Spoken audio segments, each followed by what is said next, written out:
በሰሜን ጉዳይ የመከላከያ 5 ተጠባቂ እርምጃዎች ህወሓትና ኤርትራ ላይ ሊወሰዱ የሚችሉ የመከላከያ 5 እርምጃዎች። ሜጀር ጀነራል ተሾመ ገመቹ በዚህ ሳምንት በአዲስ አበባ ለሚገኙ የዲፕሎማቲክ ማህበረሰብ አባላት ባደረጉት ንግግር ያስተላለፉት መልእክት የተለመደ የደህንነት ማብራሪያ ሳይሆን የመጨረሻ ማስጠንቀቂያ ነበር።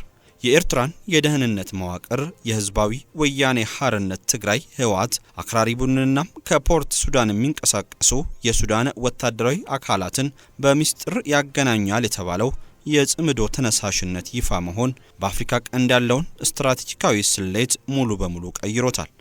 ኢትዮጵያ የጠበቀ የአንገት ማነቆ ግፊትም እየተሰማት ይገኛል።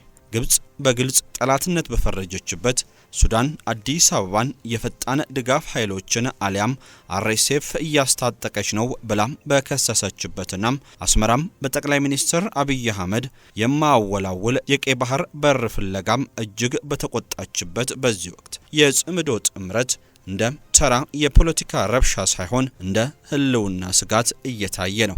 ጀነራል ተሾመ ጽምዶን ተግባራዊ ለማድረግ የሚደረግ ማንኛውም ሙከራም እንደ ሰም ይቀልጣል ሲሉ የገቡት ቃል ሆን ተብሎ የተላለፈ መልእክት ነበር። ይህም የኢትዮጵያ መከላከያ ሰራዊት አስቀድሞ የጦርነት ምላሹን እየመከረበት መሆኑን የሚያሳይ ነው።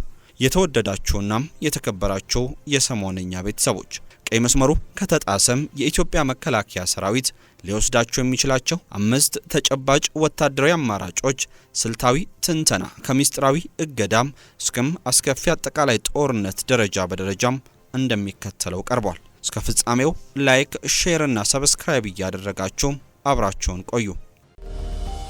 ለውስን ቤቶችና ቀናቶች ብቻ የሚቆይ ታላቅ ቅናሽ የዲፕሎማትና ፋይናንሻል ሴንተር በሆነችው ሜክሲኮ ላይ በዲዛይኑ ለየት ያለ ኮምፓውንድ አፓርትመንት አቅርበንላችኋል።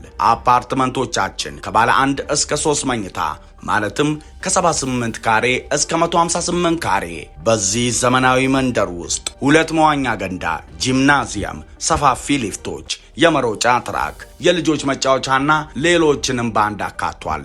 ምን ይሄ ብቻ! አትራፊ የሚያደርጉት የንግድ ሱቆች ከ10 ካሬ ጀምሮ እኛ ጋር ያገኛሉ። በዛ ላይ የንግድ ሱቆቻችንን ተመራጭ የሚያደርጋቸው ሳይታችን 4ቱም መንገዶች ያዋስኑታል። እንዲሁም ከ1000 በላይ መኪና ማቆሚያ ስፍራ ተዘጋጅቷል። ታዲያ የዚህ ዕድል ተጠቃሚ ለመሆን ቅናሹ ከመጠናቀቁ በፊት ቀድመው ይደውሉ 0920687779 አባይ ሆምስ ሪል ስቴት። የንስር አይን ስትራቴጂ በሰው አልባ አውሮፕላን የታገዘ የአመራር ቅንጠሳ። ጽምዶ አንድም ተዋጊ ድንበር አቋርጦ ከመላኩ በፊት ኢትዮጵያም ያላትን ፍጹም የአየር ላይ የበላይነት በመጠቀም ጥምረቱን ለማደናቀፍና ለማዳከም ትችላለች። የፌሪ መከላከያ ሰራዊት በተግባር የተፈተኑትን ጠንካራ የሆኑትን ባይራክተር ቲቪ2 ዊንግሎንግና አኪንጂ የውጊያ ድሮን ስብስቦቹን በመጠቀም ድንበር ተሻጋሪ የታለሙ የግድያ እርምጃዎችንና የሎጂስቲክስ ጥቃቶችን ያለማቋረጥ ይሰነዝራል። ኢላማዎቹ በምዕራብ ኤርትራም ጋሽፓርካም የሚገኙ የጽምዶ ማሰልጠኛ ካምፖችና ወደ ፖርት ሱዳን የሚዘረጉ የሎጂስቲክስ መስመሮች ይሆናሉ። ይህ ስትራቴጂ እጅግ በጣም ተጨባጭ ሊባል የሚችል ነው። ኢትዮጵያ ባለፉት 5 ዓመታት የድሮን ውጊያ በሚገባ እንደተካነች አሳይታለች። ይህ ስትራቴጂ ሙሉ በሙሉም ራስን የመከላከል እድል የሚሰጥና በኢትዮጵያ እግረኛ ጦር ላይ ምንም አይነት ጉዳት የማያደርስ ሲሆን መደበኛ የጦርነት አዋጅ ሳያስከትል የጽምዶን የእዝ መዋቅር በተሳካ ሁኔታ የሚያሽመደምድ ነው።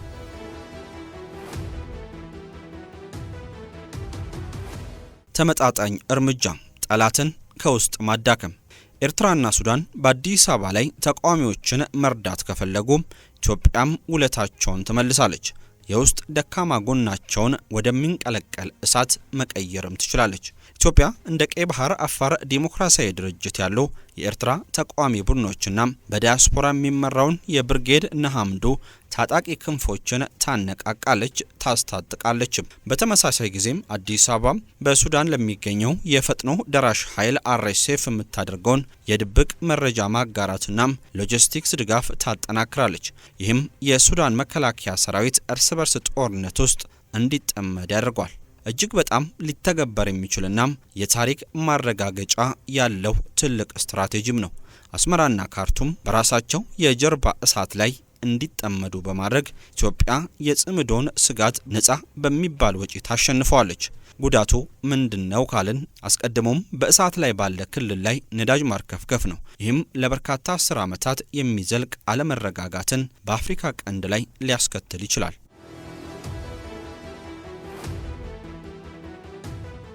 የተወሰነም ቀዳሚ የመሬት ወረራ። የተቃራኒ ወገን ጽምዶም ጥቃት ከመሰንዘሩ በፊት የማጥቂያ ቦታዎቹን ለማፍረስና የመሸጋገሪያ ቀጠና ለመፍጠር የሚደረግ ፈጣን ብርቱና በጂኦግራፊ የተደገፈ የመሬት ላይ ማጥቃት ነው። የፌሪ መከላከያ ሰራዊት የሜካናይዝድ ክፍሎችና የልዩ ኃይል አባላት ድንበር በመጣስ በምዕራብ ኤርትራም ወይም አከራካሪ በሆኑት የሱዳን የድንበር አካባቢዎች እንደ አልፋሽጋ ባሉ በተወሰኑና በተገለሉ ዘርፎች ውስጥ ዘልቀው ይገባሉ። ዓላማው በጥብቅ የተገደበ ነው። የስልጠና ተቋማትን ማውደም፣ መረጃዎችን መያዝና ማፈግፈግ ወይም ደግሞ 15 ኪሎ ሜትሮችን መሬት ይዞ መቆየት ከፍተኛ አደጋ እንዳለው ይገመታል። በታክቲክ ደረጃ ሊሳካ ቢችልም እንዲህ ያሉ የተገደቡ ወረራዎች በተገደቡበት የመቅረት እድላቸው አነስተኛ ነው። የኤርትራ ወታደራዊ መዋቅር ሙሉ በሙሉ የተገነባው በተከላካይና አቅምን በሚያዳክም የጦርነት ስልት ላይ ነው። የድንበር ግፊት የኢትዮጵያን ጦር በፍጥነት ደም አፋሳሽ አቅጣጫ ውስጥ ሊዘፍቀው ከዓለም አቀፉ ማህበረሰብ ሊያገለውና ግብጽ በቀጥታ ጣልቃ እንድትገባ የምትፈልገውን ምክንያትም ሊሰጣት ይችላል። ጂኦፖለቲካዊ ቁጥጥር፣ የኢኮኖሚና የሎጂስቲክስ እገዳ። የኢትዮጵያ የባህረ ሰላጤው ሀገራት ወዳጅነትን በመጠቀም የጽምዶን የህይወት መስመሮች መቁረጥ ማለት ምንም አይነት ጥይት ሳይተኮስ ጠላትን በረሃብ ማንበርከክ ነው። ኢትዮጵያ የተጠናከረም የባህር ኃይል የላትም። ነገር ግን የቅርብ አጋሯ የተባበሩት አረብ ኤሚሬትስ ከፍተኛ የባህርና የፋይናንስ ተጽዕኖ አላት። አዲስ አበባም ከአቡዳቢ ጋር በመተባበር የጽምዶ ጥምረትን የሚደግፉትን የፖርት ሱዳንና የምጽዋ የጭነት መርከቦችን ማደናቀፍ ትችላለች። ህገወጥ የወርቅ ዝውውር መረቦችንም ማገድ ይቻላል። በባንክ ስርዓት ላይ የሚደረጉ የሳይበር ጥቃቶች በአስመራ ካይሮና በህወሓት አክራሪዎች መካከል የሚንቀሳቀሰውን ገንዘብ ኢላማ ያደርጋሉ። በሐሳብ ደረጃ ጥሩ ቢሆንም በተግባር ግን አዝጋሚ ነው። ማዕቀቦችና እገዳዎች ውጤት ለማምጣት ወራትን ይወስዳሉ። ጽምዶ ግን በአጭር ጊዜ ውስጥ ለመጨረስ እየተንቀሳቀሰ ነው። በተጨማሪም ስልቱ ሙሉ በሙሉ የተባበሩት አረብ ኤሚሬትስ ግብጽንና ሱዳንን በግልጽ ለመጻረር ባላት ፍቃደኝነት ላይ የሚመሰረት ይሆናል። መጠነ ሰፊ የቅድመ መከላከል ጦርነት።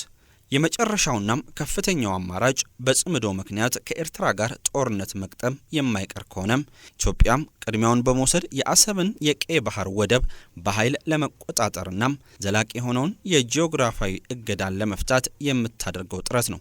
ግዙፍ ዘርፈ ብዙና የተቀናጀም የጦር ኃይል ወረራም የአየር ድብደባዎች የአስመራን የእዝና የቁጥጥር ማዕከል የሚያዳክሙ ሲሆን በመቶ ሺዎች የሚቆጠሩ የኢፌዴሪ መከላከያ ሰራዊት አባላት ድንበር ተሻግረው ከፍተኛ ምሽግ ያለባቸውን የተራራማ ማለፊያዎችን በመተው በቀጥታ ወደ ደናኪል ዲፕሬሽን የአፋር የመሬት ስምጥና አሰብ ይገሰግሳሉ።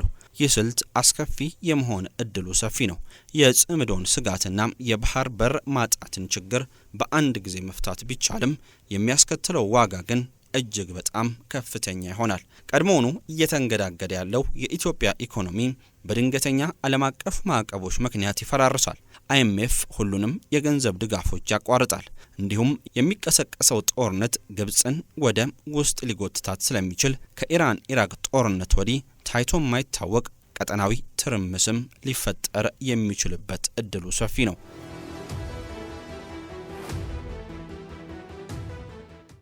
አሸናፊው ስትራቴጂ። ኢትዮጵያ የራሷን ኢኮኖሚያዊ የወደፊት እድል ሳታበላሽ የጽምዶን ጥምረት ማክሸፍ ካለባት የአማራጭ 5ን ወይም የአማራጭ 4ን ዝግመት መምረጥ የለባትም። ዋነኛው ስትራቴጂ የአማራጭ 1 የሰው አልባ ድሮን ጥቃቶችና የአማራጭ 2 በተኪ ኃይሎች የማዳከም ስራም የተቀናጀ ውህደት ሲሆን ይህም ተመጣጣኝ ያልሆነ መግታት ወይም አሲሜትሪክ ኮንቴንመንት ተብሎ ይጠራል። የጽምዶን አመራሮች ከአየር ላይ ያለ እረፍት በማደን በተመሳሳይ ጊዜ ደግሞ የአስመራና የካርቱም የሀገር ውስጥ ጠላቶችን በማስታጠቅ ኢትዮጵያ ጥምረቱን ገና በጽንሶ ማሽመድመድ ትችላለች። ይህ አካሄድ ግጭቱ አነስተኛ ወጪ የሚጠይቅ ተጠያቂነትን የሚያስቀርናም ከኢትዮጵያ መሬት ውጪ እንዲሆን ያደርጓል። ይህም የኤርትራ መንግስትና የሱዳንን ጀነራሎች ለራስ መከላከያ ብቻ ወደሚጨነቁበት የፍርሃት ድባብ ውስጥ የሚከታቸው ሲሆን በትግራይና በአማራ ክልሎች ላይ አለመረጋጋት ለመፍጠር ይጠቀሙበት የነበረውን ሀብት ያጠፋባቸዋል። ጊዜው እየነጎደ ነው። የሜጀር ጀነራል ተሾመ ገለጻም ዲፕሎማሲ ብቻ አልነበረም፣ ይልቁንም የጦርነት አዋጅ ማወጅ ጭምር ነው። የጽምዶ ጥምረት በታሪክ መራር ጠላቶች በነበሩት የኤርትራ ብሔርተኞችና የትግራይ አክራሪዎች መካከል የተደረገ ተስፋ የቆረጠ ቁማር ነው። እነዚህን ወገኖች ያጋጠማቸው ብቸኛው ነገር እንደገና እያገገመችና እየጠነከረች የመጣችው ኢትዮጵያ የፈጠረችባቸው የጋራ ፍርሃት ነው። ተዋናዮቹ በውጭ ሀገር የስለላ ተቋማት ጥብቅ ክትትል ስር በፖርት ሱዳን ሲሰበሰቡ የአፍሪካ ቀንድ ትንፋሹን መዋጥ ብቻ ሳይሆን የቀረው ጊዜ እያለቀም ነው። ኢትዮጵያ ይህንን ስጋት ለማሸነፍ የሚያስችሉ ወታደራዊ መሳሪያዎች አሏት። ነገር ግን ነገሮች በቀላሉ በሚፈነዱበት በዚህ ቀጠና ውስጥ እውነተኛ ፈተና የሚሆነው ቤቱን ሳያቃጥል ክብሪቱን የመለኮስ ብቃቱ ላይ ይሆናል። ለውስን ቤቶችና ቀናቶች ብቻ የሚቆይ ታላቅ ቅናሽ የዲፕሎማትና ፋይናንሻል ሴንተር በሆነችው ሜክሲኮ ላይ በዲዛይኑ ለየት ያለ ኮምፓውንድ አፓርትመንት አቅርበንላችኋል። አፓርትመንቶቻችን ከባለ 1 እስከ 3 መኝታ ማለትም ከ78 ካሬ እስከ 158 ካሬ በዚህ ዘመናዊ መንደር ውስጥ 2 መዋኛ ገንዳ፣ ጂምናዚየም፣ ሰፋፊ ሊፍቶች፣ የመሮጫ ትራክ፣ የልጆች መጫወቻና ሌሎችንም ባንድ አካቷል። ምን ይሄ ብቻ! አትራፊ የሚያደርጉት የንግድ ሱቆች ከ10 ካሬ ጀምሮ እኛ ጋር ያገኛሉ። በዛ ላይ የንግድ ሱቆቻችንን ተመራጭ የሚያደርጋቸው ሳይታችን 4ቱም መንገዶች ያዋስኑታል። እንዲሁም ከ1000 በላይ መኪና ማቆሚያ ስፍራ ተዘጋጅቷል። ታዲያ የዚህ ዕድል ተጠቃሚ ለመሆን ቅናሹ ከመጠናቀቁ በፊት ቀድመው ይደውሉ። 0920 68 77 79 አባይ ሆምስ ሪል ስቴት